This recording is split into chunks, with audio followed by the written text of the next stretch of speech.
Namo tassa bhagavato arahato samma sambuddhassa. Namo tassa bhagavato arahato samma sambuddhassa.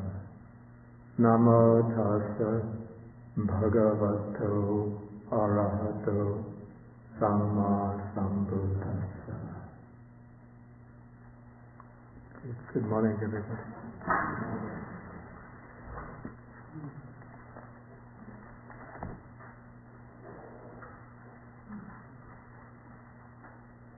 Okay, today we begin a new chapter.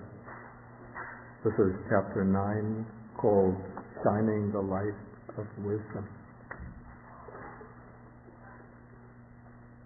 So just to sort of recapitulate the territory that we've covered so far in recent weeks. Some time ago, in the chapter of the path to liberation, we took a broad overview of the path. The path is divided into 3 primary trainings: training in sila or moral discipline, training in samadhi, concentration, and then the training in panya, or wisdom. And so when we studied the chapter of the path to liberation, we saw how all of these stages fit together, are integrated into one comprehensive, wide-ranging path. Then in the next chapter, the chapter called Mastering the Mind, we focused more closely on the section of the training concerned with samadhi, the development of concentration. So we also brought in some of the techniques for the development of wisdom. But in this chapter, Mastering the Mind, the main emphasis is on understanding what are the obstacles to mental development, for example, the 5 hindrances, different types of distracting or disturbing thoughts. What are the methods to overcome these disturbances, distractions, and hindrances? And then what are the practices that lead to deepening samadhi or concentration? And this chapter culminated first in the study of the complete text of the Satipatthana Sutta, and then we took a section of this sutta, or a section of this practice of Satipatthana, which is given special emphasis by the Buddha.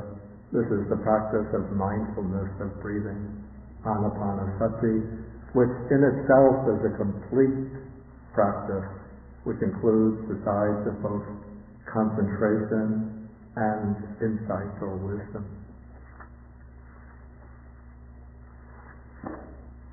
Even though the methods of practice that we covered in this chapter also promote the development of wisdom, we didn't pay attention to what is the particular objects of wisdom, or what are the particular insights that arise through the development of wisdom. So that will be the concern in the present chapter, chapter 9, which is the main concern here is to understand what are the things, the insights to be developed through wisdom, what are the particular subjects with which the development of wisdom is concerned.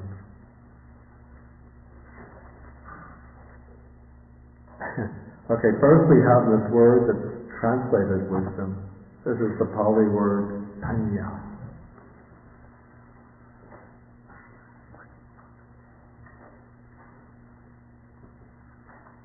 Okay, so the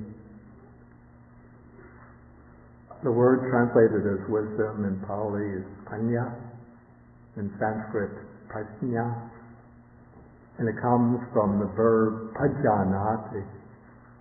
Pajanati means, we can translate it to understand. It comes from the stem verb janati, which often means to know, and then it has a prefix pa. Pa gives sometimes a little more forceful emphasis to another word to which it's attached. The problem when we translate pajanati is to understand, and panya as wisdom. We don't see the connection between the verb and the noun.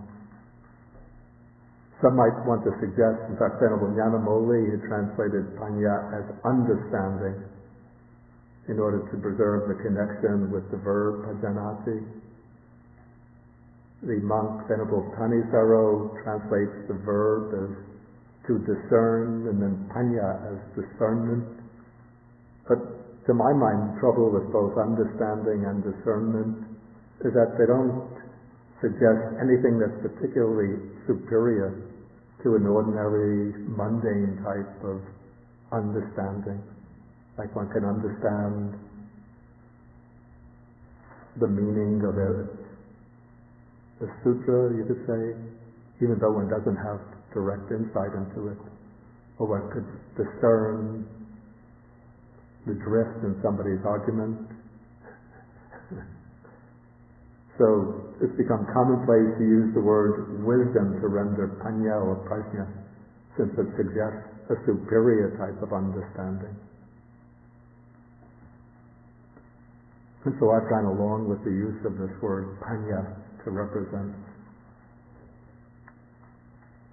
I've gone along with the translation wisdom to represent panya.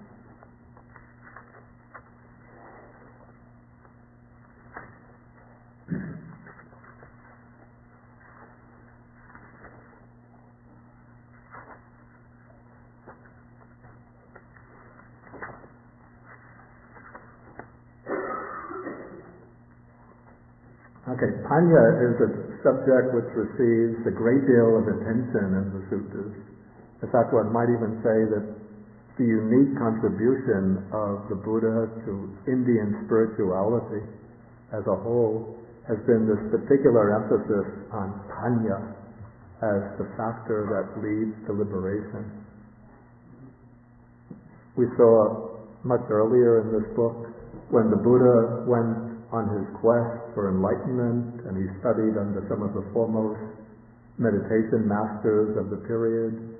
He learned the systems of practice that led to high states of samadhi, so that he mastered the third formless attainment, the base of nothingness, the fourth formless attainment, the base of neither perception nor non-perception, and yet he was dissatisfied with those teachings. And he realized that they didn't lead to direct knowledge, to the highest peace, to enlightenment, and to liberation. And so what was missing from those systems was this particular element of panya. And so for the Buddha to achieve his enlightenment after long years of experimentation, what he discovered was the need to bring in panya as the essential factor to break the bonds that keep us tied to the round of birth and death. And so when the Buddha laid out his vision of the path to liberation, even with the Noble Eightfold Path, he begins the path with samadhi. Samadhi, right view. We can say that this is the germ or seed for the development of panya, of wisdom. And then as the path unfolds through its successive stages, we can say even at each stage, some degree of panya is coming into play. Even when preserving one's moral discipline, one is using some degree of panya, of wisdom, to keep the precepts, to lead a moral, a virtuous life. In the development of samadhi, there's a constant interplay between focusing the mind and understanding the state of mind. What factors are present that might be obstructions, one has to understand pajanati, how these factors arise. One has to understand how to overcome these factors. One has to understand how to prevent them from arising in the future. That statement that I just made, it comes from the Satipatthana Sutta.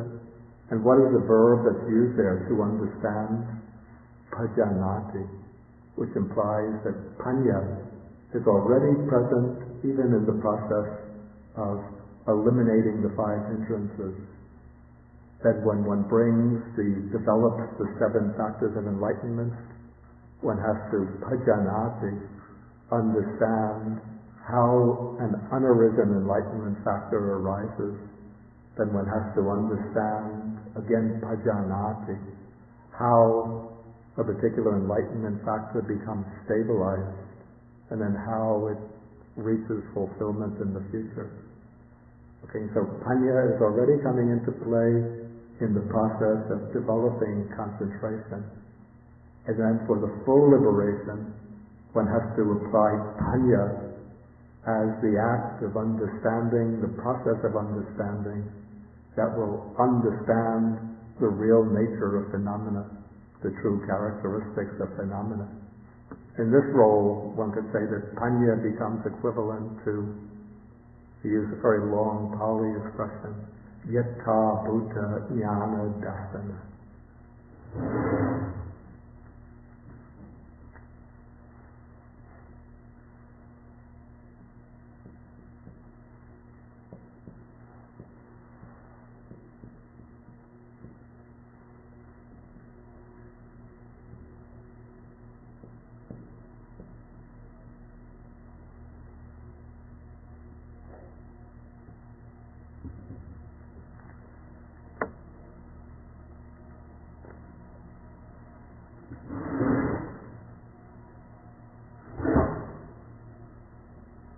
Yata Buddha means as it is, as it really is. And jnana means knowing or knowledge. And dasana means seeing.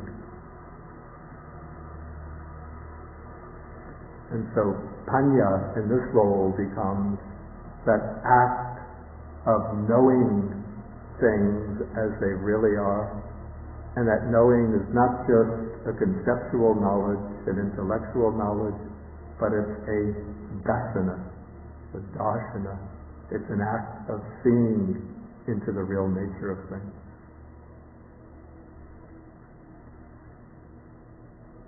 Okay, and this knowledge and vision, this develops through conditions. This is the fundamental principle of the Buddha's teaching, that everything arises through conditions. And so wisdom too is,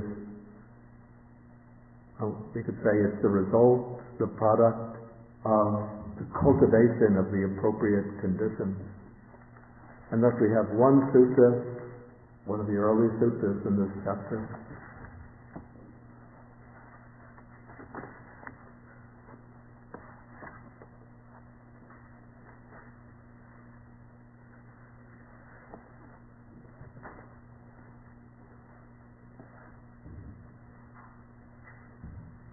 It's called, this is on page 322. It deals with the conditions for wisdom.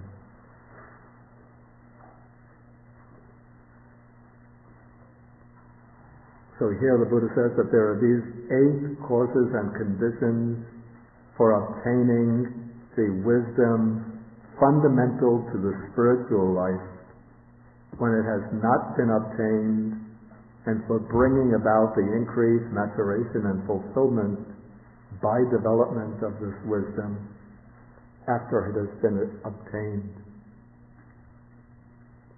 So we could see at once that this text, it's making a subtle distinction, even at the very beginning, that what one wants to do is bring into being this wisdom when it doesn't exist.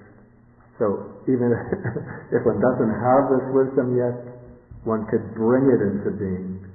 One can acquire it by fulfilling these conditions. And then once one acquires this wisdom to some extent, then one develops it further and one brings it to fulfillment again by means of these same 8 conditions.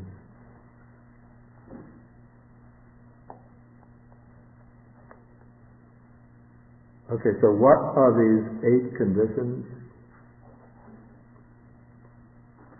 Okay, first, and we have to remember here the Buddha is speaking in a monastic context, so it's framed in terms of a monk, but one shouldn't think that it's exclusive to monks, but anybody has to follow, or anybody has to cultivate these same 8 conditions according to their situation. Okay, so here a monk lives independent on the teacher. The word teacher with a capital T, it's sattva. This is a word used in the sutras always to refer to the Buddha. It's not just any teacher. But if the Buddha is not available, then one relies on, for a monk, he will rely on a certain fellow monk in the position of a teacher. We could say relying upon anybody who's serving in the position of a teacher. And then one sets up towards him in relation to him certain inner qualities. One is called a keen sense of shame. This has to be explained because, well, first the word shame is a little misleading. I can't find a more satisfactory word, but it doesn't get to quite the same thing as the Pali word hiri.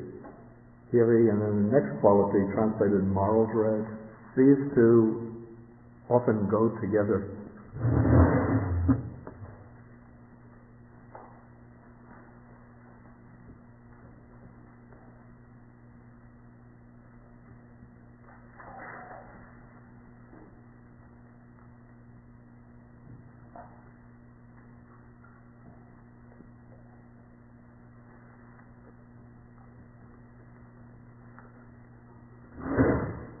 In Pali, the sense of shame is hiri, and moral dread is ottappa.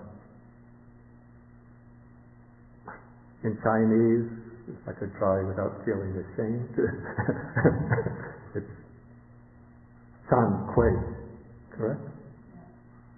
Tones, right? 2 fourth tones? 2 fourth tones? Chan? Quay. Okay.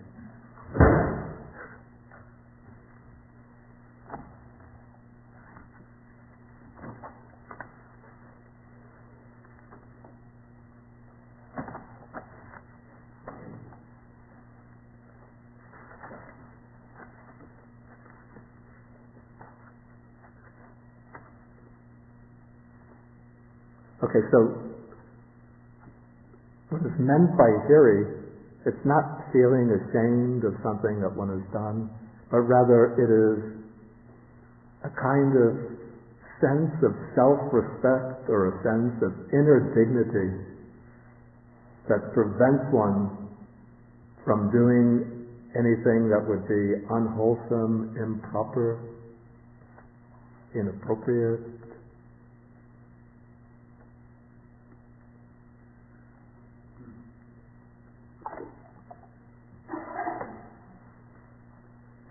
Okay, so let's say it's the quality of mind that prevents one from doing anything unwholesome, immoral, improper, through a sense of one's own inherent dignity, through a sense of self-respect. Its counterpart, ottappa, this is moral dread. This is the quality, the mental quality that prevents one from doing anything unwholesome from fear of the consequences, apprehension about the consequences of doing anything unwholesome, morally wrong, blameworthy. It's fear or dread of being criticized by others, reproached by others, and also its fear of the karmic consequences of doing things that are improper, unwholesome. Okay, so one has set up these two qualities, but these two qualities themselves seem rather heavy if one is always dwelling and dependent on a teacher with the sense of shame, fear of consequences, then one doesn't like to be around that person. Because one is always apprehensive that either he'll blame you or you'll do something which will make a fool out of yourself. And so the relationship is also governed by affection, by a loving respect and affection for the teacher.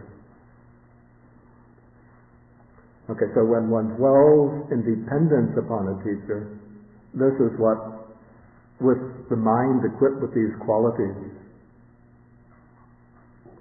sense of shame, moral dread, affection and respect, this is what enables the mind to open up and to absorb teachings from a teacher. If one relates to a teacher with the idea, I know as much as you do, then as soon as the teacher speaks, they'll just be fighting. Of course, this doesn't mean that one shouldn't question, even sometimes criticize the teacher for his views, but one should have these inner qualities that open one up, that make one humble, that enable one to open up the mind to absorb teaching. So the Buddha makes this the first quality which is essential for the development of this wisdom. Okay, then the second flows out from this, or follows from this. As he is living in dependence on such teachers, then he approaches them from time to time and inquires, how is this, Venerable Sir? What is the meaning of this? And then those Venerable Ones disclose to him what has not been disclosed. They clear up obscure points, and then they dispel his perplexity or his doubts about many perplexing points that create doubt. Okay, so this is the second cause and condition for obtaining the wisdom fundamental to the spiritual life.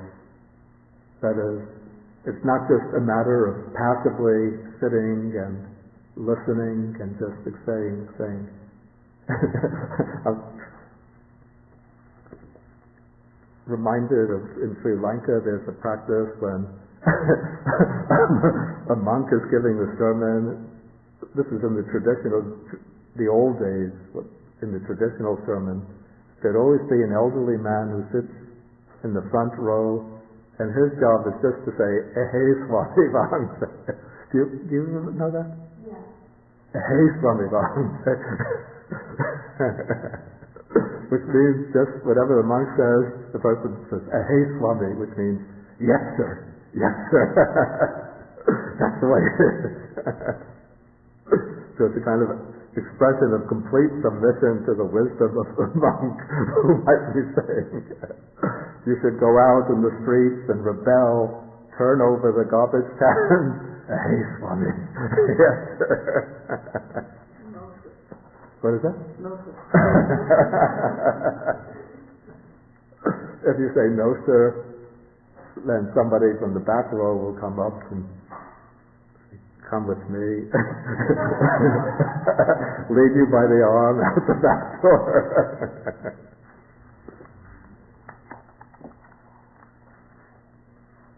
Okay, so you don't just say, "Hey, Swami," but one has to sometimes question, ask questions, even raise objections.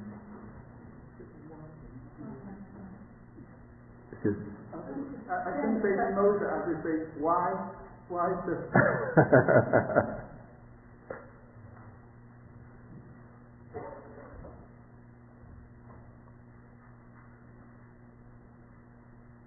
Okay, now it's my turn to say not hey Swami, but no Swami. It seems to me that the order of these items has gotten mixed up, and that item number 3 doesn't belong in the 3rd place, but I've put it down to the 6th place. And we'll see why. You'll see why I'm right. So when I give my explanation, then you can say, hey, Swami. I tried to find whether there's an agama counterpart to the sutta, a parallel in the Chinese agamas, but according to the table of parallels that I have, it doesn't have a parallel. So there's no way to double check on this to see the way the sutta would have been preserved in another tradition.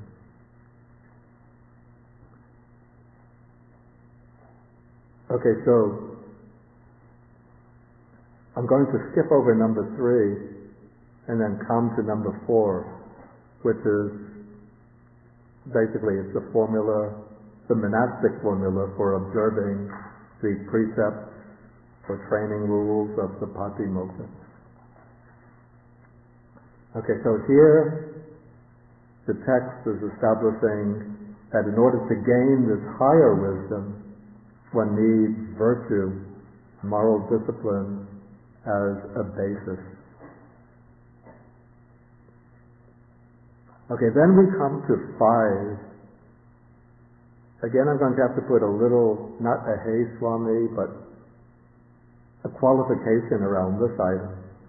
Okay, this is learning much, remembering what one has learned, consolidating or accumulating what one has learned.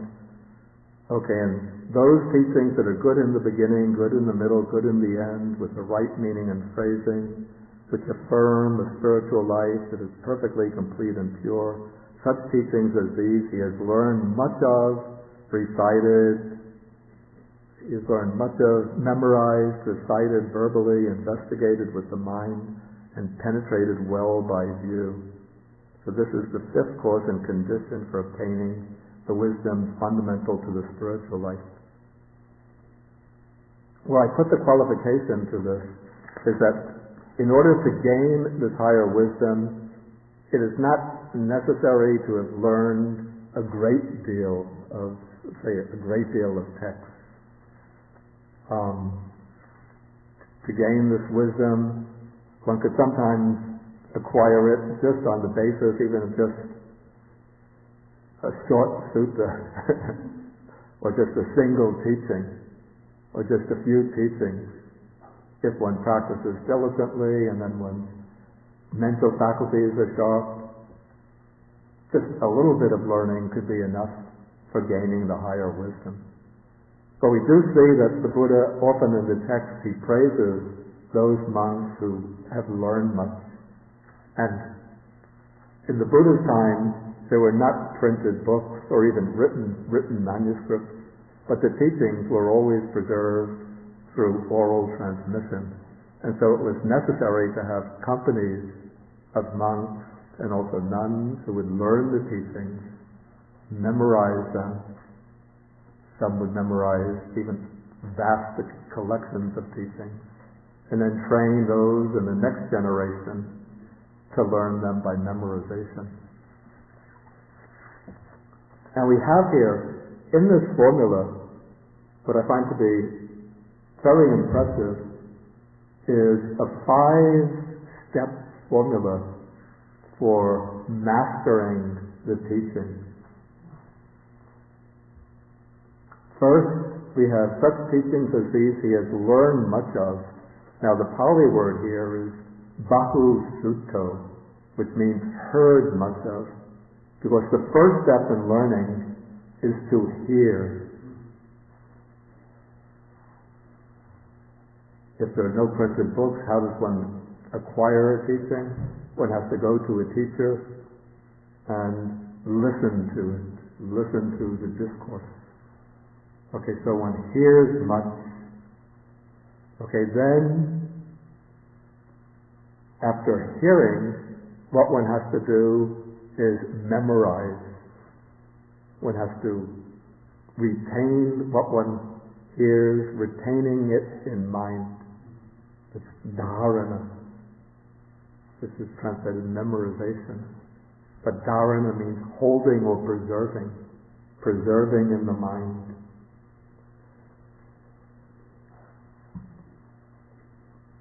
And so in the Buddha's day, different companies of monks would specialize in memorizing different collections of discourses.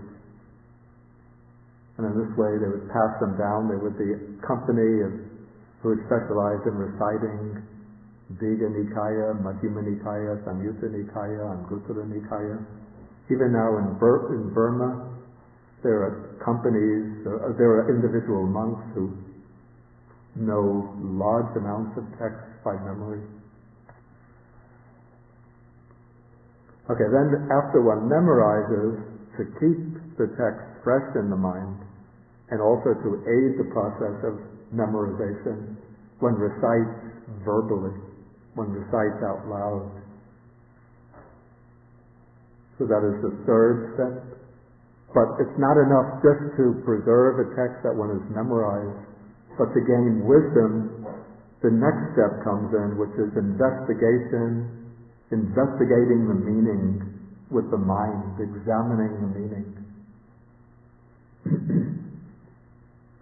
Okay, then when one examines the meaning, when one grasps the meaning, then one has to apply the practice of meditation in order to get direct insight into the meaning of the text.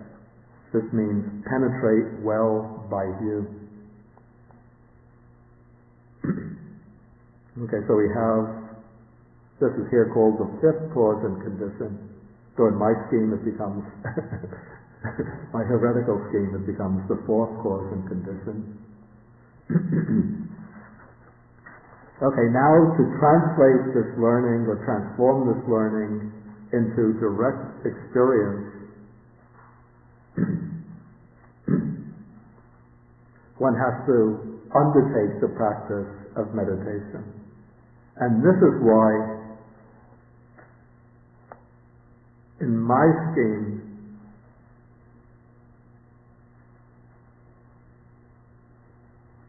I would take this, having learned the Dhamma, he dwells withdrawn by two kinds of withdrawal. Withdrawal of body and withdrawal of mind. So step number 3 here, I would put after step number 5 in this scheme. You see, because first it says having learned the Dhamma, and then learn the Dhamma comes step number 5. And then to transform that learning into direct experience by meditation, then the normal practice is to go off into retreat. That means to withdraw. Withdraw by way of body, by going off into solitude. Withdraw by way of mind, by dropping other mental concerns, and just devoting oneself to the practice.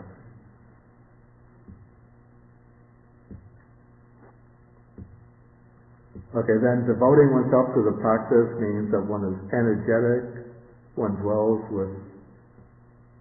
sets up energy for abandoning the unwholesome states of mind and for acquiring the wholesome states. Okay, so this is, here it's called the sixth cause. Now it becomes the common sixth cause and condition.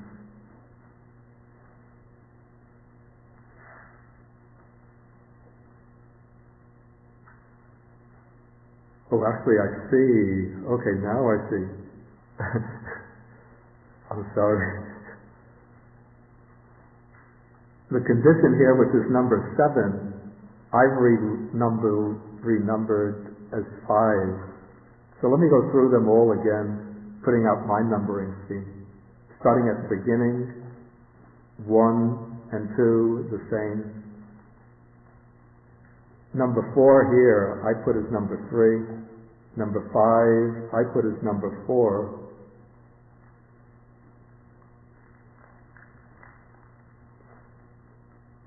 Then I put, after learning much, then I have number 7. Number 7 becomes number 5.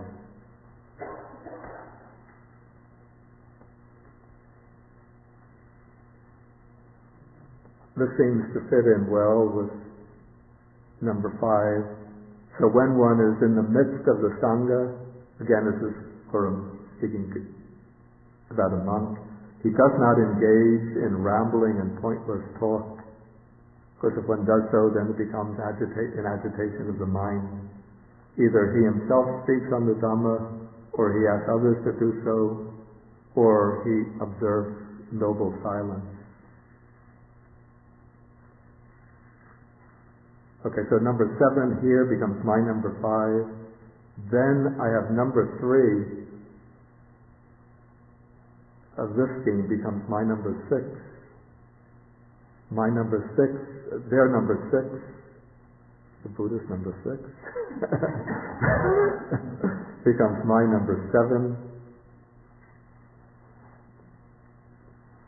Dwelling energetic. Then comes number 8.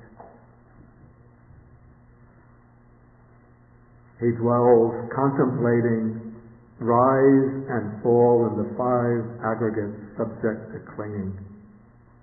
We've already had this in the Satipatthana Sutta, but this is the practice that leads directly to the arising of insight. So he dwells, such as form, feeling, perception, the volitional formations, consciousness, such their arising, such their passing away. So this is the contemplation of the 5 aggregates as subject to rise and fall. That brings out the mark of impermanence. Then by developing the contemplation of impermanence, one will come to the understanding of all the 3 characteristics: impermanence, dukkha, suffering, anatta, non-self.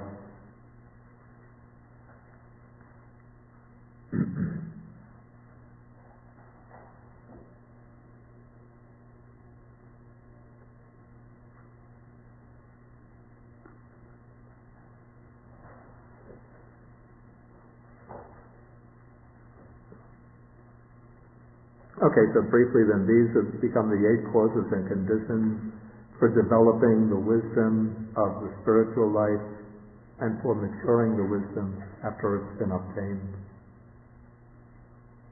Does anybody have any questions or comments on this?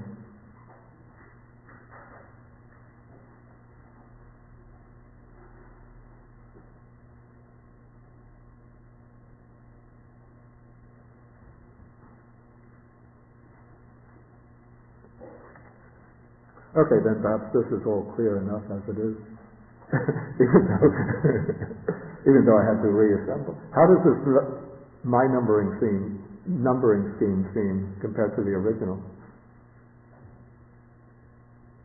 What it is. It seems more natural.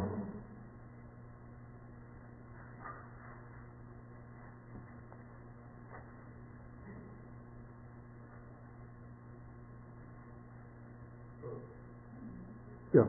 One thing about the position of number 3 and more in following number 2 is like after having gone to the teacher asked questions. So number 3, following number 2, an argument for that is that after having gone to the teacher asked questions and gotten answers and clarification and then withdrawing and to contemplate that seems like an appropriate It could be. But I'm sending you out to that.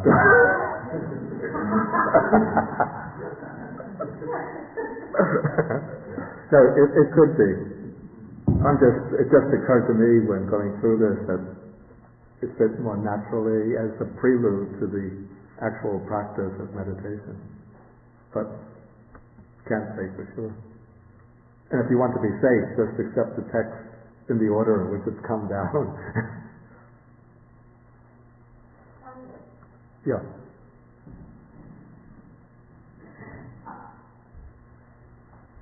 Why isn't your number 5 earlier move up further? I call it corresponding right speech. No literally talk. Because if you look at the Eightfold Noble Path, Yeah. that would come actually earlier. And also you actually have the energy, and I consider it courtesy right effort. Normally would come earlier.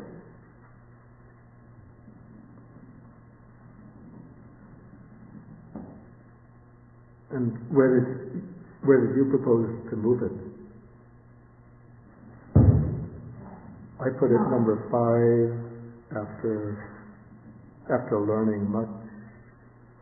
I'm just comparing this to Eightfold Noble Path, and I think that your number 1 or number 2 are under right view. I don't see anywhere right thought. Yeah, I wouldn't try to squeeze this into the Noble Eightfold Path. There's some factors that correspond, like number 6 here, the aroused setting up energy. This clearly, indisputably corresponds, is right effort. Is it right speech goes with precept?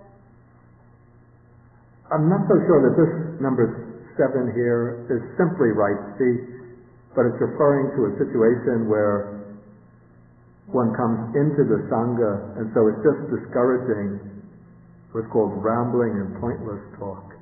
In fact, it occurred to me that number 7 here could actually come after the number 3 of this scheme. So we have the monk going into retreat, withdrawing, and of course when he withdraws into seclusion, then he'll be practicing energy and then developing insight. But we could just squeeze in this factor about not engaging in rambling and pointless talk after withdrawing, because sometimes the monk will come out of retreat and then he will come into the midst of the Sangha. And so this is saying when you come out of retreat into the midst of the Sangha, the natural temptation, say if he's on 2-week month retreat, then you come back, you're meeting with your fellow monks, then you start asking, hey, what has he been doing this time? What's going on in the town these days? And then chit-chatting, and then before long you're carrying on pointless conversations that go on for 2 or 3 hours, and then all of that concentration of mind, that mental tranquility when it's developed, is blown to pieces. Anyway, I would say that one shouldn't take these factors to be fixed. One should not take these factors to be presented in a fixed, invariable sequence, but we could shuffle them up in different ways according to different models. Okay, maybe then we move on to the next sutta. This is called, now we're taking a whole long sutta from the Majjhima Nikaya. How this got in the Majjhima Nikaya, it's really so long it seems to belong in the Digha Nikaya.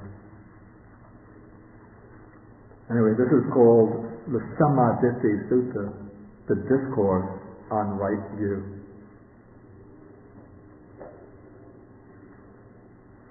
Okay, and this discourse unfolds as a conversation between Sariputta and the monks that make up the Sangha.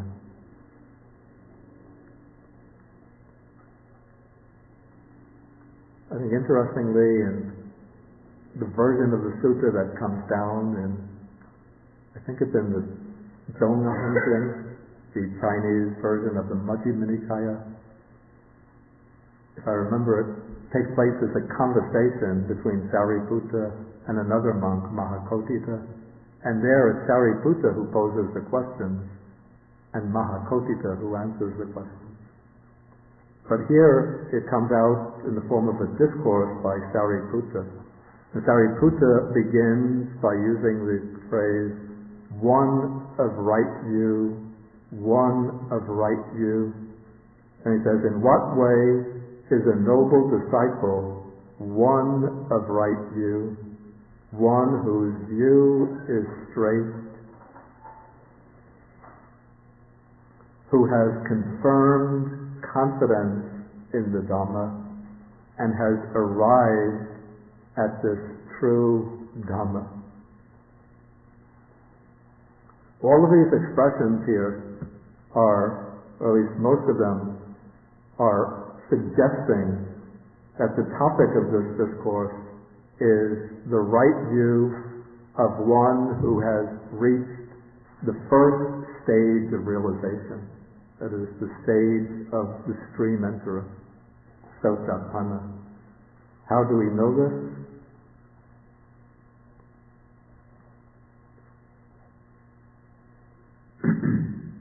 The passage uses one phrase here, one who has confirmed confidence in the Dhamma. The expression is avecca pasada.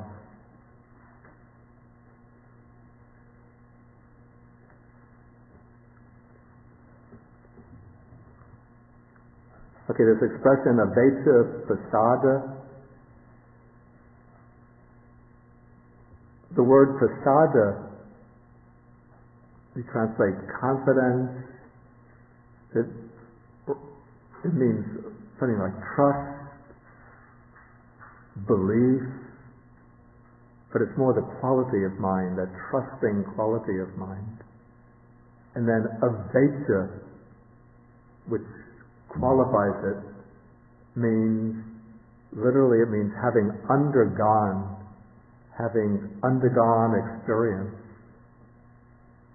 And it's having undergone the experience of realizing the truth of the Dhamma.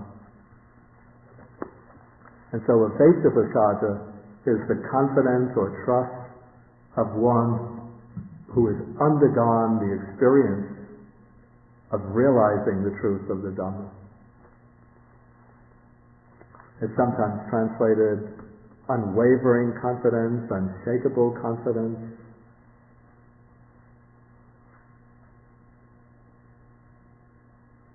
The way the commentary explains it as unshakable. But it's unshakable because it has been obtained through direct experience. And this avecca pasada is one of the qualities, the defining qualities of a stream enterer. And so when we see this expression used, we know that it's referring to somebody who is at least a stream enterer, if not higher. And then the other expression is who has arrived at this true Dhamma. Sadhammam agat.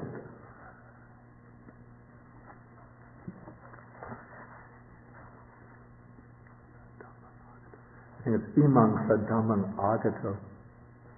Okay, what's meant by arriving at the true Dhamma is that one has become established in the Dhamma to such an extent that one can never fall away from it.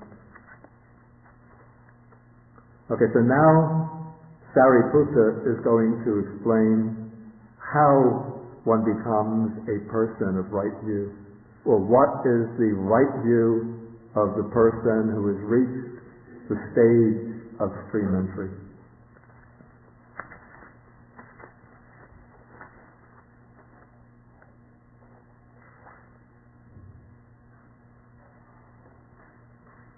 Okay, so Sariputta begins,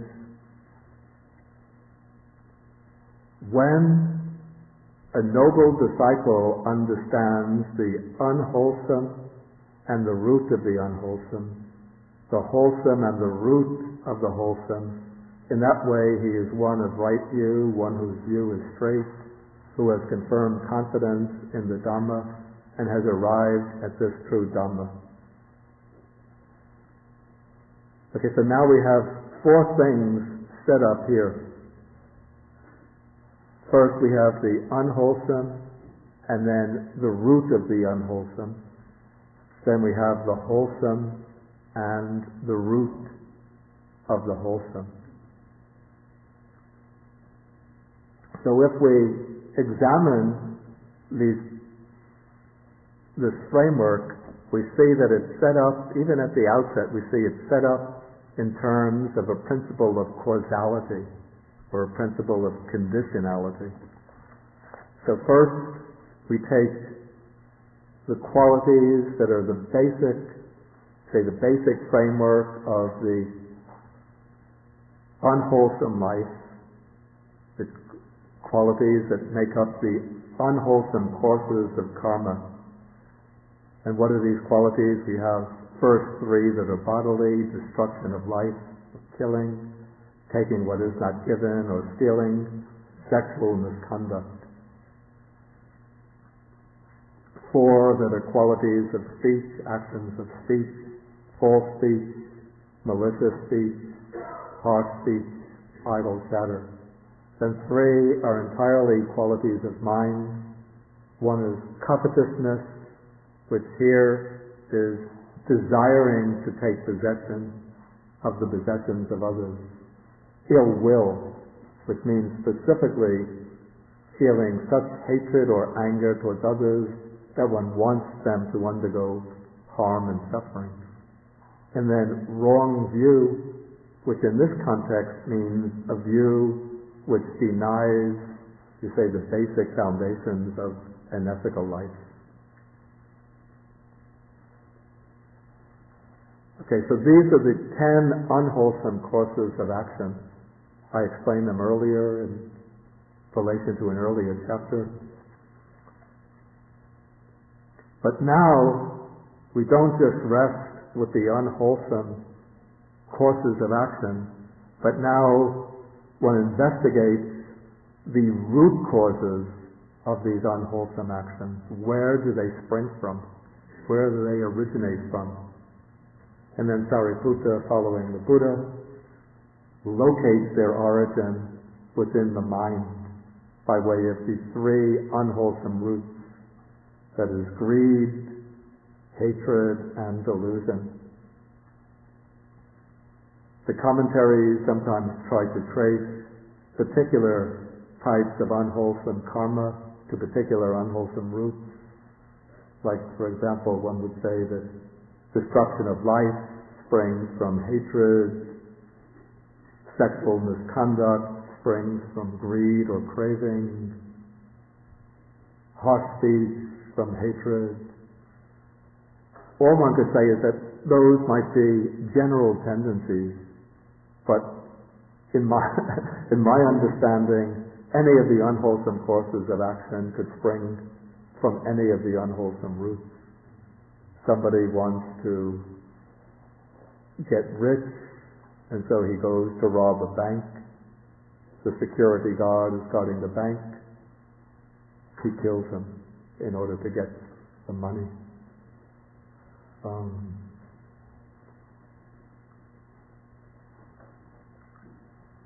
Somebody has a view that all people of a particular ethnicity, particular race, particular religion are bad, should be eliminated. For example, maybe in Iraq, some Shiites have the view that Sunnis are bad, we have to eliminate them, we have to kill them. So you could say this wrong view is a kind of delusion, and that delusion leads to killing. Even sexual misconduct, though the direct cause is lust, but maybe one man has hatred against another, and so he wants to maybe take vengeance against his rival by seducing that man's wife. His primary motive is not to enjoy the sexual pleasure, but to harm the person that he hates. In any case, we could say that all of the unwholesome courses of action have some degree of delusion behind them, but others are caused primarily by either greed or hatred, or some combination of all of them. Okay, so what is the wholesome?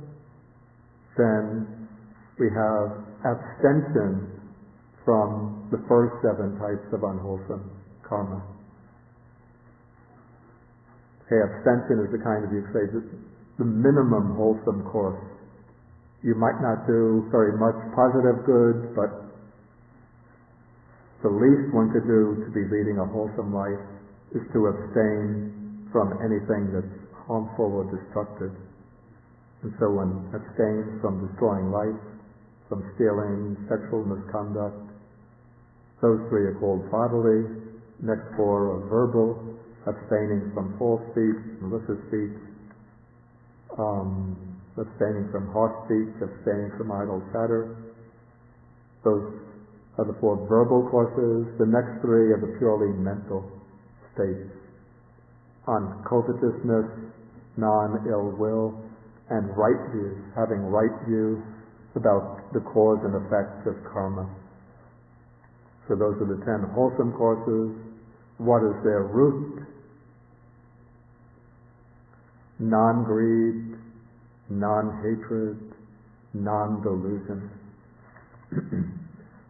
These 3 mental qualities, they're expressed here negatively as just the negation of the unwholesome roots, but they actually signify positive qualities. Non-greed can be manifest as generosity. Non-hatred can take the form of loving kindness, goodwill, benevolence, compassion. And non-delusion actually signifies right understanding or wisdom.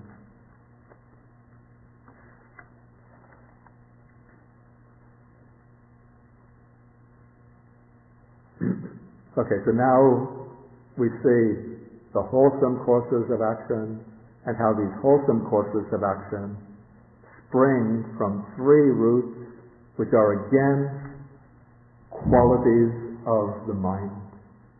And so here, the whole, say, vast network of karmic activity, unwholesome and wholesome, is all traced by the Buddha to the human mind. Then one could see further that it's the unwholesome courses of karma that bring about rebirth into the realms of misery, the unhappy destinations, the lower realms of the hells, the animal realm, the realm of the hungry ghosts or tormented spirits. And then the wholesome courses of action bring the happy or fortunate states of rebirth. Rebirth as a human being, rebirth as in the heavenly realm. And so all of these realms of action, all of these realms of rebirth originate from our actions. And our actions or our karma originate from qualities of the mind. So in this way, the whole universe in which we dwell, or we say the world in which we dwell, ultimately springs from the qualities of the mind. It doesn't mean that the world is just mind, but it's the mind that fashions the different realms of existence into which beings take rebirth.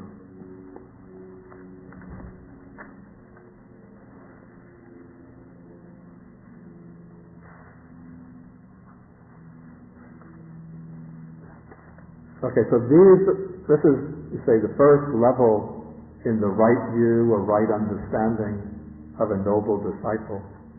And now Sariputta continues, when a noble disciple has thus understood the unwholesome and the root of the unwholesome, the wholesome and the root of the wholesome, now he's going to show how the disciple goes further based on that understanding. He entirely abandons the underlying tendency to lust. Here I think what's suggested is sensual craving, sensual lust. He abolishes the underlying tendency to aversion, Okay, now sensual lust and aversion, those are two mental qualities, mental tendencies that are eliminated when one reaches the third stage of enlightenment, the stage of the non-returner.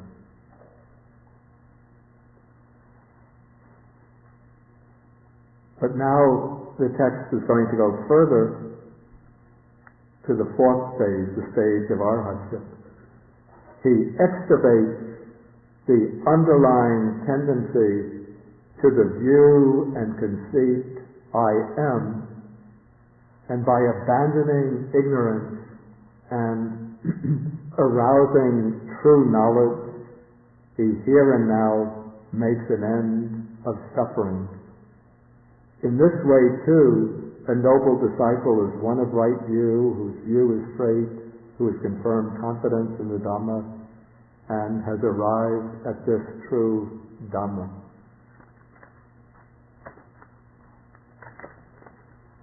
Okay, so with this, Sariputta is carrying on the development of the right view to the higher stages of the path. Acquiring the right view is the distinctive mark of the first stage of realization, the stage of the stream enterer. For that reason, this stage comes to be called Dasana Bhumi, the stage of seeing, the stage of getting the view.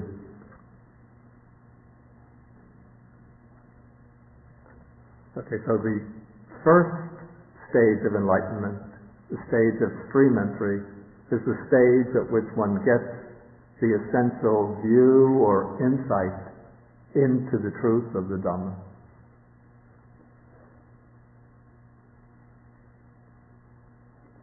Then after getting that view, then one has to continue the practice further. And then the practice is basically a deepening of that view to the point, well, one has to both deepen or strengthen the concentration, the other mental faculties, but especially to deepen the view, which is the functioning of wisdom, to the point where that wisdom is able to eliminate, eradicate the other underlying tendencies or fetters.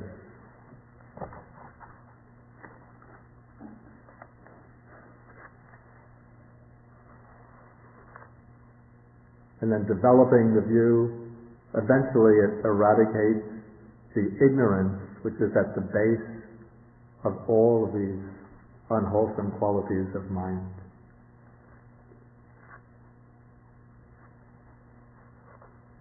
One shouldn't think that just because the stream enterer acquires the right view, therefore he's eliminated ignorance and has no more ignorance. Rather, when one gets the right view, then one sees the truth, but the ignorance, and so we could say that one is, by getting the right view, one eliminates the surface layer of ignorance, but there are still other layers of ignorance which remain and which sustain the other defilements. But each time one sees with insight, with wisdom, the truth of the Dhamma, then one eliminates layer after layer of wisdom until one eliminates layer after layer of ignorance until with the final stage one perfects wisdom and thereby eliminates the last traces of ignorance.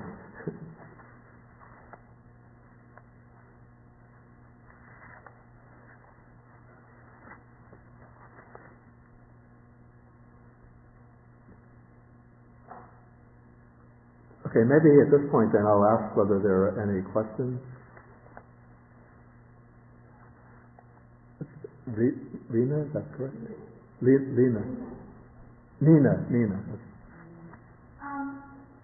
In right view, there is no mention of service.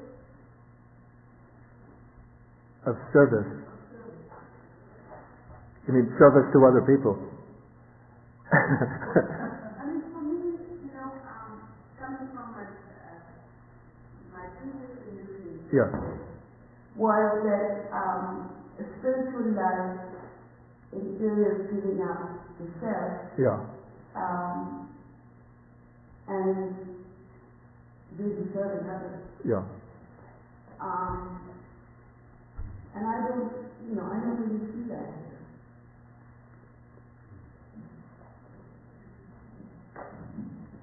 Well, first, this sutta is concerned with what is the content, what is the subject of the right view. Service, of course, would be an important spiritual quality to develop, but that comes probably in the general scheme of the path. That would be a factor coming under, in a general way, under sila, under morality, moral discipline. So that would be part of the basis of the path. So we have, in the Buddha's text, the Buddha explains different types of service to others. But all of that belongs to the layer of sila. Now, at the level of insight or wisdom, then we're concerned, what is one supposed to understand in order to gain this wisdom that brings final liberation? Yes? Isn't serving to others something as dana? Dana sila bhavana? I would say dana is one form of serving others. Dana means giving. Yeah. Isn't the service given to others because rendering a service to others? Let her, okay. Isn't the dana rendering a service to others? I think one could also give a broader understanding to dana so that it will also include service. But maybe there are forms of service that don't easily come under the conception of dana. Usually dana is explained as the giving either of material things or of safety and security to those in danger, or the giving of the Dhamma. But service is, the word is not used so often in the Buddha's text, but different types of service are explained. Service of, say, of children to parents, parents to children, the way a friend will help friends. We have these explained, but I don't see them being subsumed explicitly under the category of dana, of giving. Yes, I think Barbara. First take the microphone. Is this maybe an area where the Mahayana sutras have made more explicit? I would say definitely so. And that maybe is what people are missing. Yeah, I would say definitely that's the case. Yeah. I would say the seeds of this are present in the early texts, but they get much more, that aspect gets much more attention in the Mahayana, especially some of the sutras of the Mahayana. In the back, is that Brandon? Is that? Yeah. I just wanted to know real quick. First take the microphone. I just wanted to ask if you could get the Pali translations of the three poisons. Okay, greed is lobha. Should I write this down? Okay.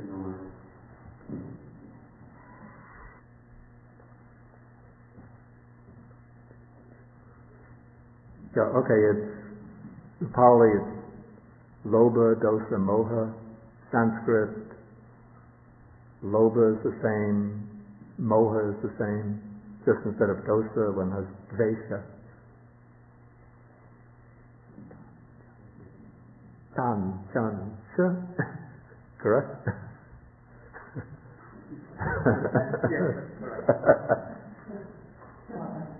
Yeah, Barbara, that's correct. Is not the beginning of service, would that not be in this sense, if we're at the level of observation and not doing in right view, are we not beginning service by not doing the negative? Like not killing, not... I would still think service has a more positive... I would say that service still has a more positive... the English word service would suggest more positive activities, actively helping others by providing for their needs. There is a word seva, which occurs in Pali, Sanskrit, the same word. So there's an organization called Seva Foundation. I think it was established by Ram Dass and some others, dedicated to service to others. Does somebody else have a question?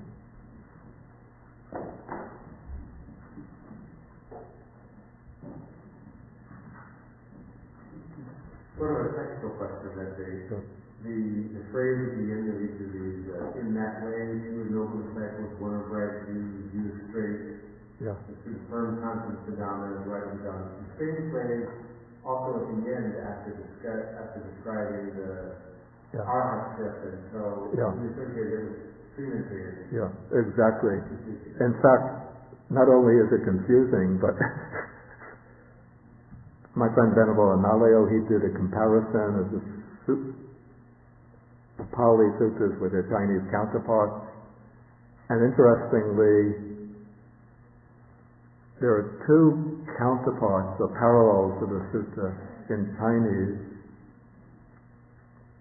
coming from different Buddhist schools, early Buddhist schools, and neither of them has that ending, which suggests, this is an interesting point, a little historical.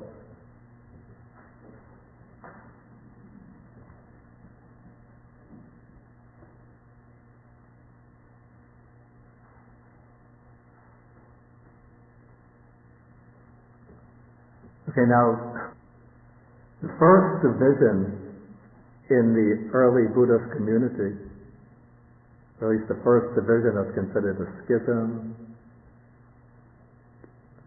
brought about a division in the Sangha between two main groups. One group is called the Stabiras, or the elders, and the other group was called the Mahasanghikas, the majority, so-called majority community. Okay, then after some time, the Stabiras divided at least into two groups. There are actually a number of others, but I just mentioned these two main groups. One is called the Sarvastivada, the school that says that all phenomena exist through the three periods of time. And then the other is called the Vibhajyavadams, those who make a distinction, presumably the distinction that only present phenomena exist, not past, not future phenomena. I'm not concerned now with their different doctrines. Okay, the Vajravada, one sent missionaries to Sri Lanka, and the Vibhajyavada that took root in Sri Lanka became what we call today the Theravada, which has its text in Pali. Now, the four main collections preserved in Chinese translation, their counterpart of the Majjhima Nikaya comes from the Sarvastivada, and their counterpart of the Anguttara Nikaya comes from the Mahasanghika.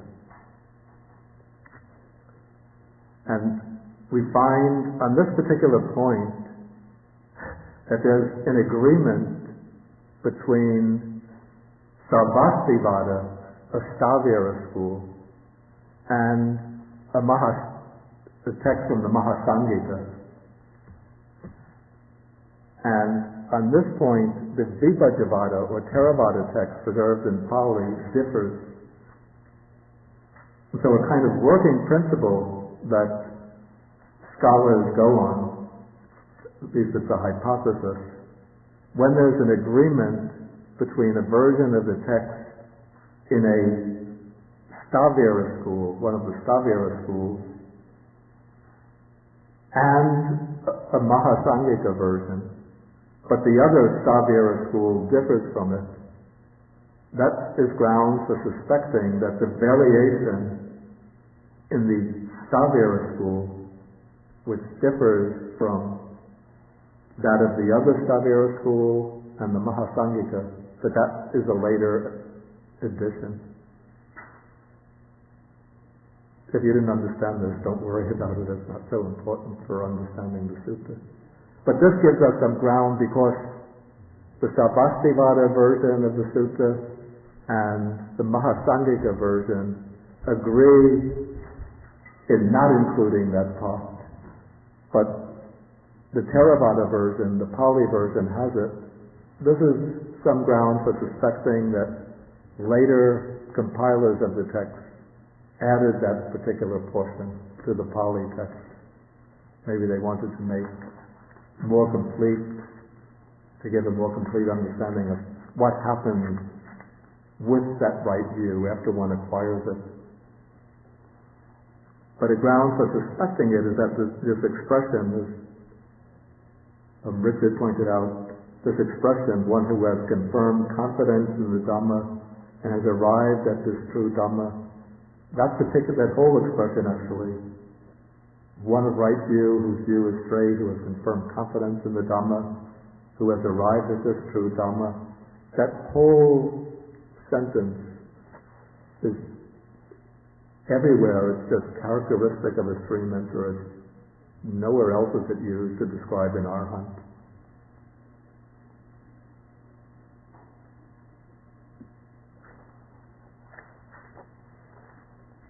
Okay, Nina again. Please take the microphone. Did Bowe, do you have a question? Yeah, Bowe has a question also. Since she's en route, let Bowe give. We'll get you. I didn't understand the basis of the split between the two. Yeah, I don't want to go into that, what the grounds of disagreement were. It takes a long explanation, and now it's not so important. Okay. The other question is like you earlier mentioned that the streams go off in the spheres and the spheres go off in the streams. Has there ever been any bloodshed in the history of Buddhism between sects? Between sects? Different views? To my knowledge, pretty much no. Though there could have been some sects in Japan that were a bit violent, not over points of belief, but maybe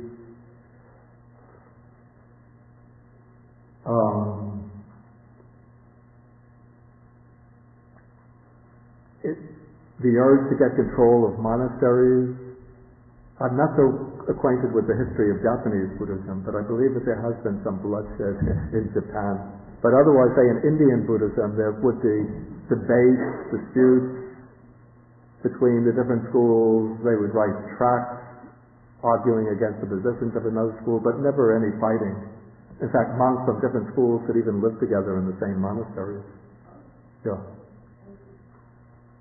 When you say ignorance is eliminated layers by layers, does that imply that there is a difference in terms of quality between the right view of the stream enterer and the right view of an arhat? I would say that there's, in terms of the essential Dhamma that's grasped with that right view, or seen with that right view, there's no difference. It's still the same basic truths that they're seeing. Dependent origination, three characteristics, four noble truths. It could be that in developing from a stream enterer to an arhat, that through the strength of his meditation, he'll be able to see how they apply to a wider range of phenomena, because his contemplation will expand. But I think the essential difference is not in range, but in strength and depth of the view. But the content of the view will remain the same. Does that answer the question?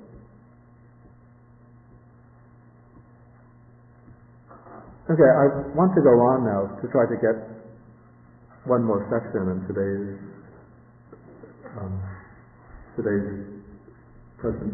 class.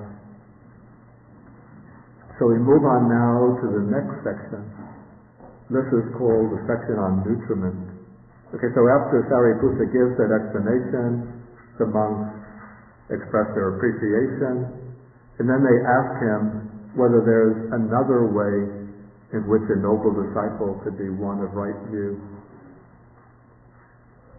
So Sariputta says there is.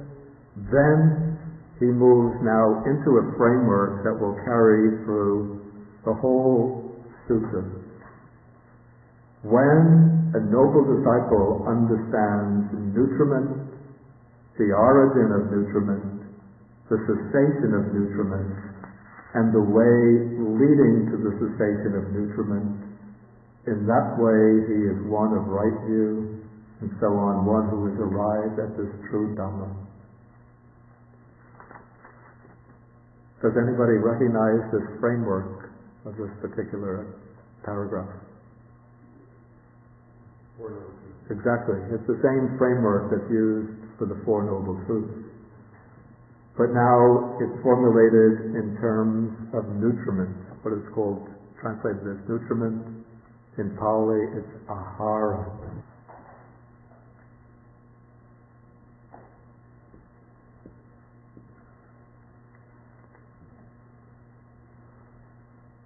It might seem rather odd to have the framework that's used for the Four Noble Truths expressed in terms of nutriment, the act of eating. But this is a topic to which apparently the Buddha gave a great deal of attention.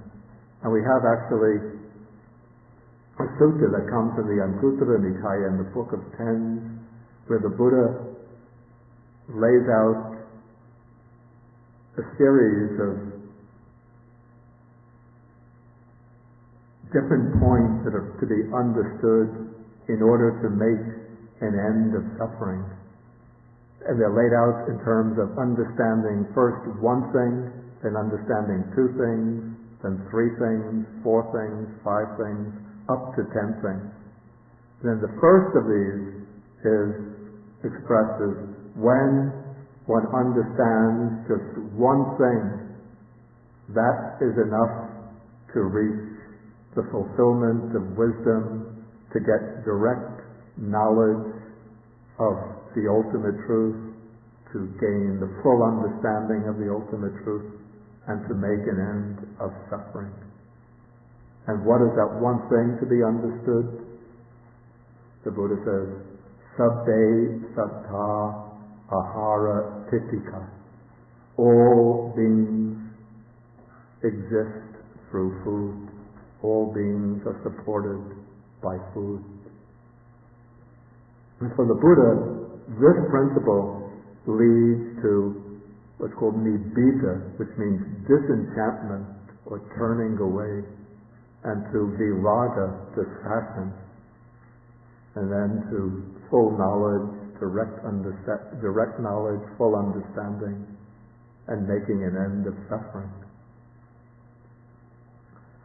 In the early text of Brahmanism, the idea of food and the process of nutriment also plays a very prominent role, probably because these Brahminic texts developed out of the act of sacrifice, where one takes items that are edible, could be animals that have been killed for the sacrifice, or grain, rice, wheat, and one puts it into the fire, and the fire is considered to be a divine entity, Agni, the god of fire. And when one makes the sacrifice, then it's conceived of as the god Agni devouring the items of the sacrifice, and then thriving, growing, and flourishing by being fed the sacrificial items. And then as Brahmanism developed, the Brahmins would always maintain the sacred fire. Every Brahminic household has to have at the center of a special hall, special chamber, there is the sacred fire, and the Brahmin always has to continue to feed the fire, never allowing it to go out. And so this leads to the idea of sustenance, nutriment, as being the act that sustains the cosmos. It is through making the sacrifice, enabling the god Agni to eat, and all of the other gods are able to be sustained by the sacrifice to Agni, that the whole order of the universe is sustained. And so if one fails to make the sacrifice, if one makes the sacrifice wrongly, doesn't follow the exact procedures, then one is upsetting the sacrificial principles that sustain the whole order of the universe. We find in the Upanishads, this is the Taittiriya Upanishad, there's a passage on food or nutriment. It says that Brahman is the one reality, the one universal reality, the one reality of the world. And then the speculations of the teachers of the Upanishads are aimed at finding what is the meaning of Brahman. How can we understand Brahman, the one reality? And so the Taittiriya Upanishad, there's a conversation, a dialogue between a teacher and a student, and the teacher proclaims that Brahman is to be understood as food. Why is this? Because all living beings emerge from food. We come out from are gestated in the mother's womb. The mother is able to sustain the embryo by eating. She eats. By eating, she sustains her own life. Then it's the nutriment from her body which goes to the embryo, which enables the embryo to grow into a baby. Okay, so all beings emerge from food. All beings are sustained by food. As long as we live, we have to eat. And then when all beings die, they turn into food. Correct?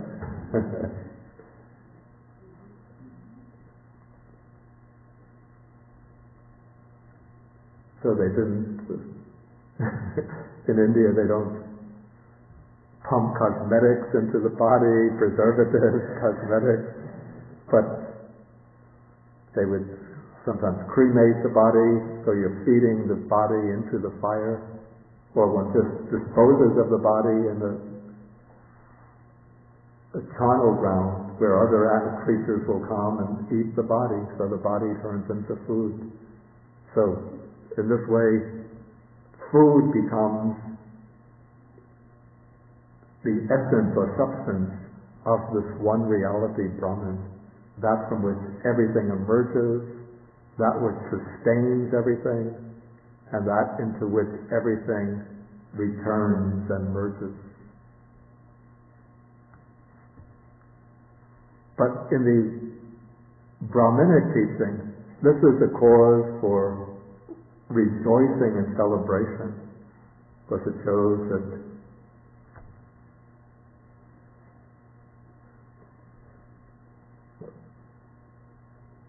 Brahman as food is that which supports and sustains life. But the Buddha focused upon the act of eating as being embroiled within this net that creates and sustains dukkha, or suffering. In order to acquire food, often either we have to kill ourselves or others have to kill for us. Even those who are vegetarians eat vegetables and fruits, and to preserve them when they're growing, one sometimes has to kill the creatures that might attack them. When one plows the field, when the farmer plows the field to grow any vegetables or grain, many, many smaller creatures die. The act of going to get food, acquiring food, one has to work day in, day out to get enough food to eat. And so that act of working, labor, subjects one to different types of suffering. And then there are limited food supplies, the different communities compete with one another to get the food, and then many people are deprived of sufficient food, and so they have to undergo the pain of hunger. And even those who get sufficient food are subject to this constant process of eating, digesting the food, then again hunger returns, compelling one to get more food. And so the need for food, the urge for food, is a never-ending process, an incessant process which goes on through cycles of satiation, then a cycle of which has different phases: need, acquisition, satiation, gratification, then new need driving one to new acts of acquisition. Okay, so now the Buddha goes up, or here Sariputta, but the words come from the Buddha. What is nutriment? Okay, now the text explains, it gives a broader view, a broader understanding of nutriment than just identifying it with physical food. So there are 4 kinds of nutriment for the sustenance of beings that already have come to be, and for the support of those about to come to be, so for the support of those seeking a new existence. What are these 4? They are physical food as nutriment, which might be gross or subtle, contact as the second, mental volition as the third, and consciousness as the 4th. So according to the Buddha, there are 4 kinds of nutriment. Yeah, I wrote the word ahara. Okay, so what are these 4 kinds of nutriment? First, one is physical nutriment. One is physical, material. That is the physical food. This is the food that we eat. The other 3 are mental factors. So what is it that unites these 4 things? Why is it that all 4 are brought together under this rubric, this common designation, nutriment or food? The way the commentary explains it, the word ahara means something which is a strong support, a strong supporting condition for something else. And so physical food is called nutriment ahara because it's a strong supporting condition for the body, the physical body. If one doesn't repeatedly replenish the food supply of the body, if one doesn't eat at regular intervals, then the mass of the body starts to diminish till one becomes reduced to just skin and bones, and then eventually one dies. If one gets the wrong kind of food, the body might swell up, but it isn't preserved in good health. So it's when one gets sufficient supply of good, healthy food that one is able to support and sustain the body. And so physical food is the nutriment, the strong supporting condition for the continuation of life. The second nutriment is contact. Contact is the strong supporting condition for what?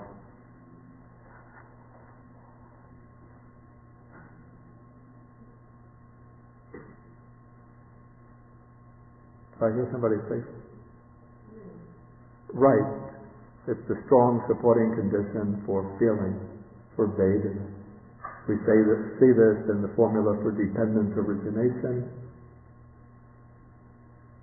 Passa paccaya vedana. Contact is the condition for feeling. And so we have different contacts, and the different types of feelings that we undergo are conditioned, governed by the kinds of contacts to which we're exposed. Okay, then the third nutriment, maybe I write these on the board.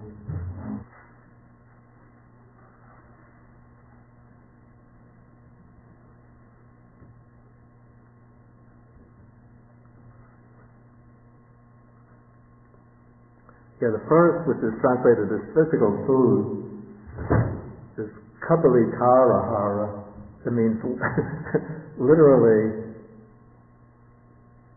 nutriment that one makes into a ball. This is because the Indian way of eating, similar to Sri Lankan way, is one eats with the fingers, with the hand, the right hand, and then one takes the food, which usually be rice and different other condiments, and one doesn't just put the hand in and grossly grab a handful of food and put it into the mouth, but one uses the fingers to form the food into a nice round ball, and then one takes the ball and puts it into the mouth.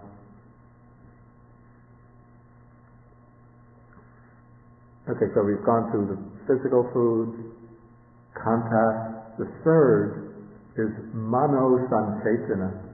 Sanchetana means volition, and mano means of the mind. So mental volition.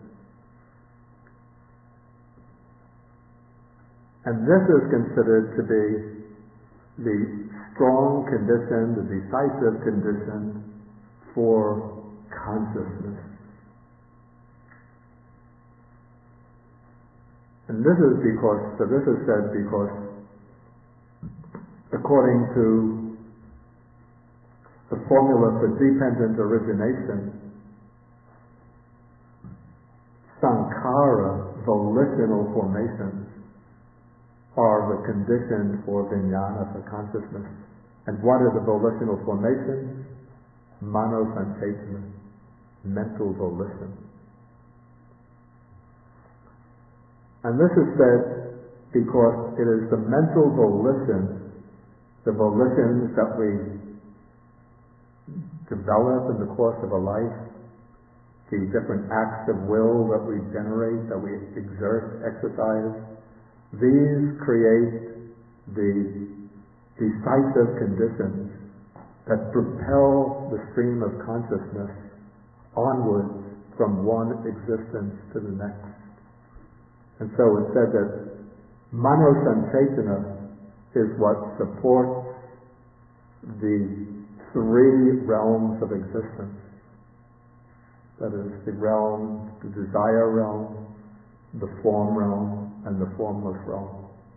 All existence in all three of these realms comes about as a kind of response to our volitions, our acts of will.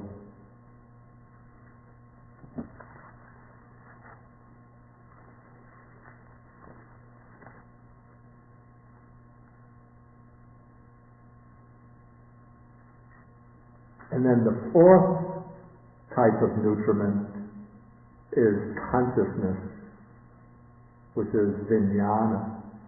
And consciousness is a nutriment in that it supports the entire complex of nama-rupa, name and form, all of the bodily and mental processes, all depend upon the presence of vijnana, of consciousness. If death takes place, that means consciousness leaves the body.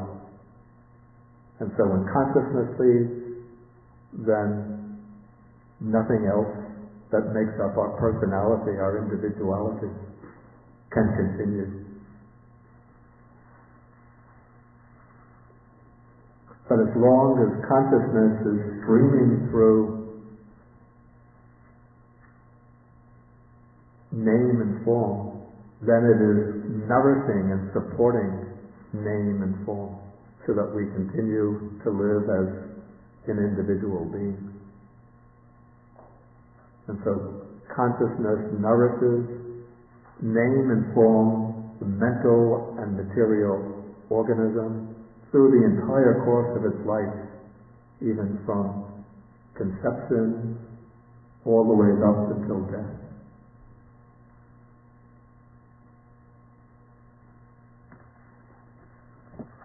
So these are the four nutriments, and then there comes an interesting statement: with the arising of craving, there is the arising of nutriment. This often gives me some pause for thought, because the way we think of it, especially say if we're invited out to dinner, go to a restaurant, it's when we catch smell of the food that we start to get hungry. So we think with the arising of nutriment, there is the arising of craving or hunger. But this seems to be stating the relationship in reverse order, that with the arising of craving, there is the arising of nutriment. So the way the commentaries give a very technical explanation of this using the Abhidhamma, which I have to say I don't find completely convincing. The way I would understand this, rather simply, some might say simplistically, is that it is firstly because I come into this world through craving, through the previous craving and ignorance that brought me into this world, that I become subjected to this process of nutrition. That I come into this world, I have to sustain my body with food, and then by coming into this world, all of the mental process has to be nourished with contact, mental volition, and with consciousness, which then together create conditions that will bring about a new arising in a new existence. Okay, so this is one way that I would think of this. Another way is to think that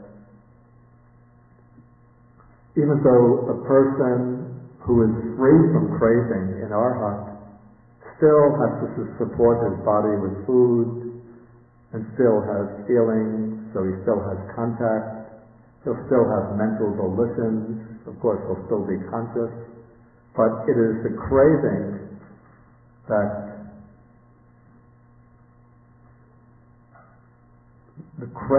brings about a need for these types of nutrition, of nutriment. It's the craving that brings about a constant hankering to enjoy different types of cuisine, different tastes, different types of food. So somebody says, you want to go to an Italian restaurant? Oh, I've gone to Italian restaurants many times. I know Italian food. You want to go to Chinese restaurant? Every day I have Chinese food. Do you want to go to Mexican restaurant? Oh, in New York we never see Mexican restaurants. I want to go try something new, something different. Right? Okay, so it's the craving that that turns this food into an object of enticement, and then something for which I go out in pursuit. And also it's the craving again which brings about this grasping for contact to experience different feelings.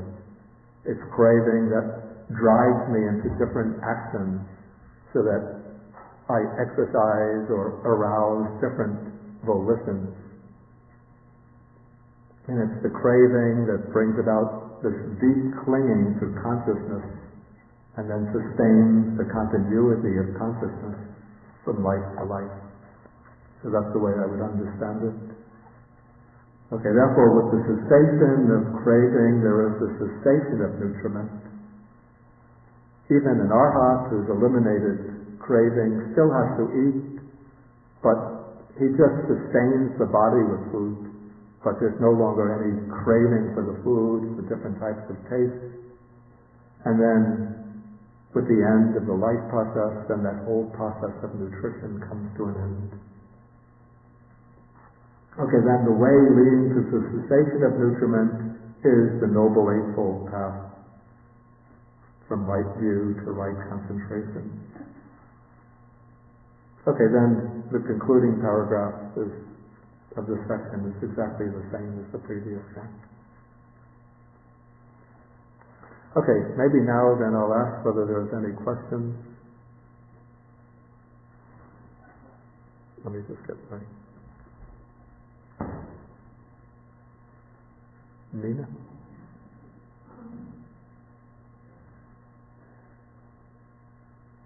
I'm a little bit confused about a couple of things. I don't remember what book I read, but it talked about the fact that when all of this is, the craving is finished and one has reached unbinding, one still has consciousness without surface. Wait. I'm not quite picking up your sound. Maybe hold the microphone closer to... I'm a little bit confused because looking at what you're saying, when it is unbinding, and that means that there is also no consciousness there. Yeah. This is in contrast to some book that I read a while back. I don't remember which one it was.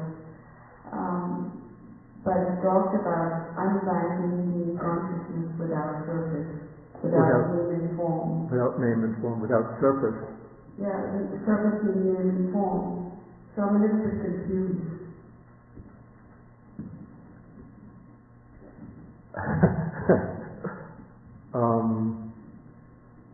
I've never come across any passage in the text that says that consciousness can exist without name and form. In fact, usually it said, in some places it said, if anybody should show the arising, continuation, and passing away of consciousness apart from feeling, apart from perception, apart from form, apart from feeling, apart from perception, apart from volitional formations, I say that is impossible. I mean, this is the Buddha speaking. I'm quoting the text. I'm not saying that I, Bhikkhu Bodhi, say that's impossible. I know that some people pick upon, sometimes there are a few obscure verses here and there in the text, and so one could take a verse that's a little bit obscure and then build an interpretation upon it that might be somewhat at variance with the mainstream interpretation. But I'm somewhat hesitant about those types of projects. What I say is that one has to go and build the interpretation upon the texts that are repeated, clear, explicit, and then try to see how the rather obscure text could fit into that framework, rather than building the interpretation upon the occasional, rather obscure text, and then trying to fit the repeated, clear, apparently explicit text into that framework.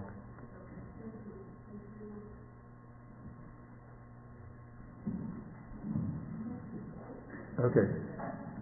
And remember, question, not a lecture.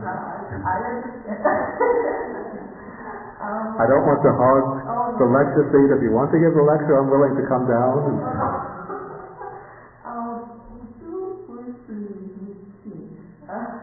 I'm a little confused about the systems of mental bodies, Mano Sanchesna and Sankhara. And Sankhara. Yes.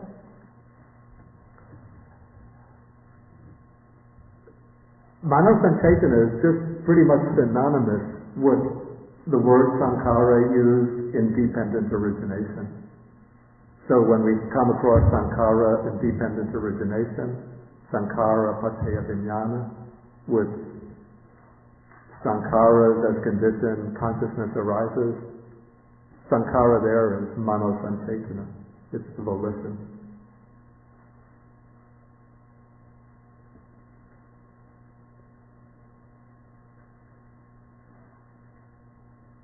Does that answer the question? Clear up the confusion?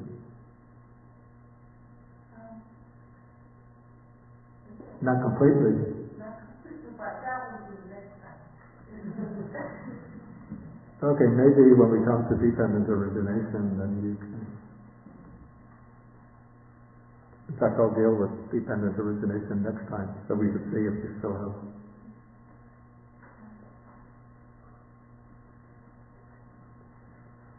I should add that the explanation of how the nutriments function as conditions,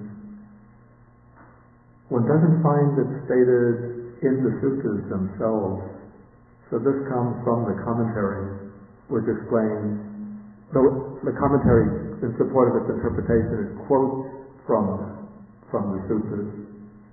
So how contact is the condition for the different types of feeling.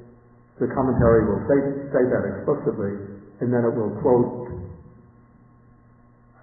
Pascha Paccaya Vedana. That is, it quotes the sutras which say that contact is the condition for feeling. And then when it explains how mano sanchetana, how volition is the condition for consciousness, then it quotes that line from dependent origination, sankhara paccaya vijnana. The sankharas are the condition for consciousness.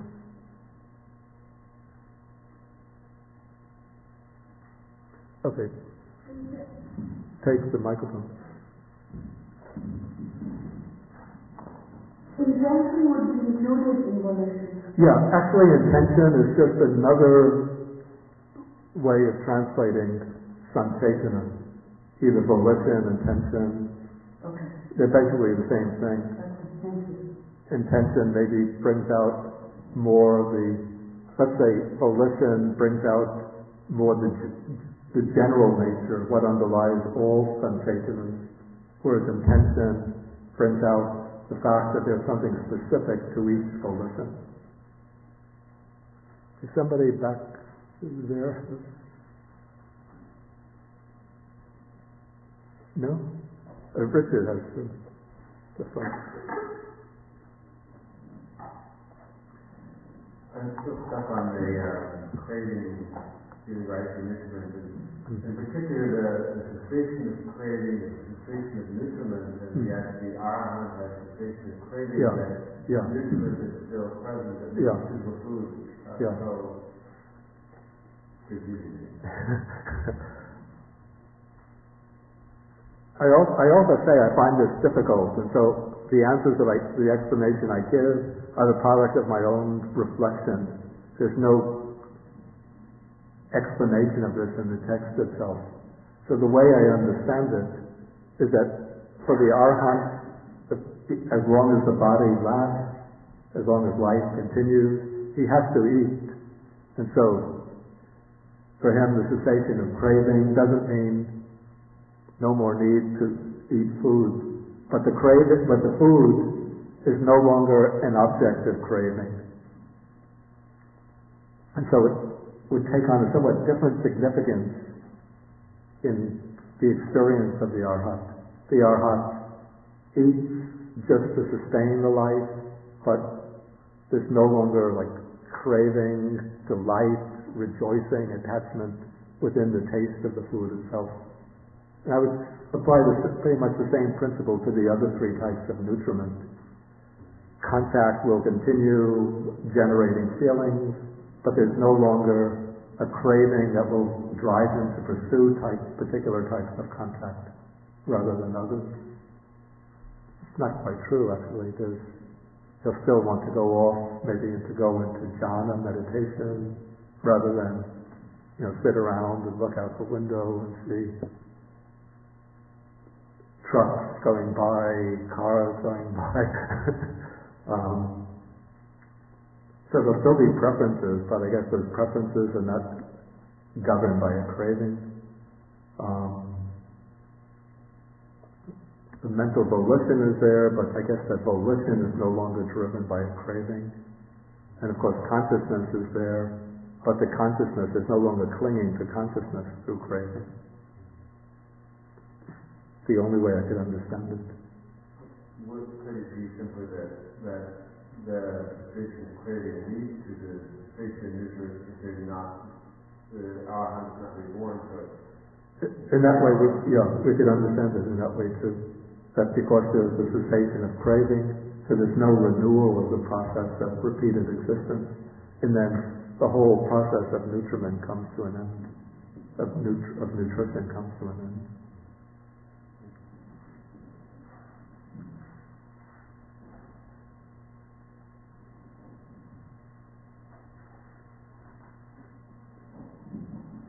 The cessation, am I correct in understanding that the cessation really happens through only meditation?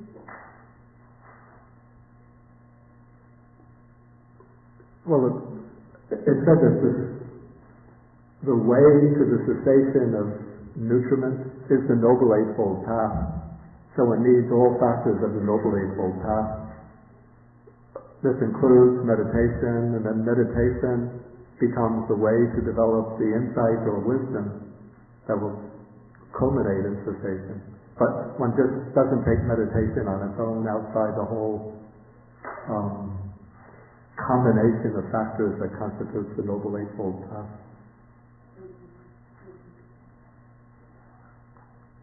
Okay, speaking about nutriment, I'm going to have to since I haven't reached the cessation of craving yet, I will have to go for my nutriment now. But I'll come back about 12 o'clock and then we can have some discussion.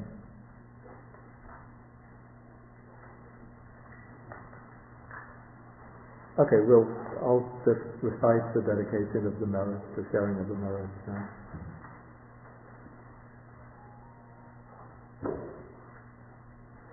Akasata Chibumata Deva Naga Mahitika Punyantang Anumoditva Chirang Rakantu Sasanam. Akasata Chibumata Deva Naga Mahitika Punyantang Anumoditva Chirang Rakantu Desanam.